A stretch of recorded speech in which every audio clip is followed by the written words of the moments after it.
Hello.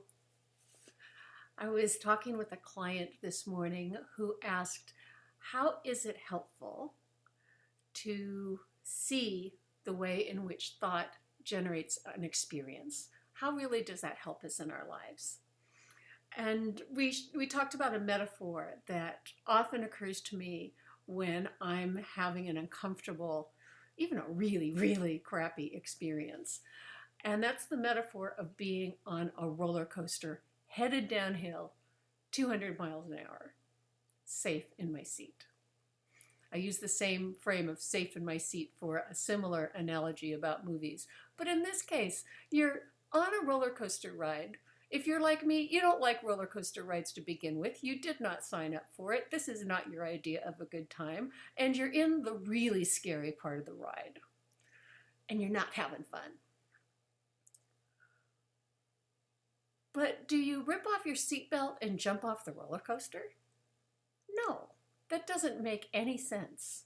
Because no matter how terrified you are on the roller coaster ride, you know, A, that you have a seatbelt, and that as long as you stay put with that seatbelt in place, you're safe. And this is true in life when we understand where our experiences are coming from, that they're not coming from the outside, that there's something in us that cannot be harmed, that is essentially whole and healthy. When we see that and we have a crappy experience, we don't have to run out of our life. We don't have to rip off the safety belt and run away.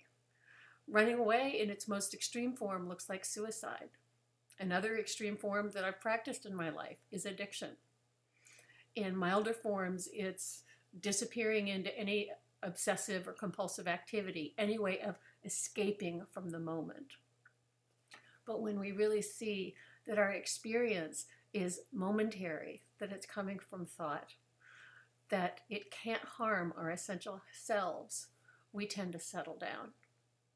And it even becomes possible on some level to start enjoying the ride. So consider that. You don't have to jump off the ride. It doesn't actually make sense to jump off the ride. That doesn't make you any safer. When you settle down, connect with the fact that you're safe in your seat, then you start to have fresh thinking, and you might even come to enjoy the ride. Take care. Let me know what's going on in the comments. Bye-bye.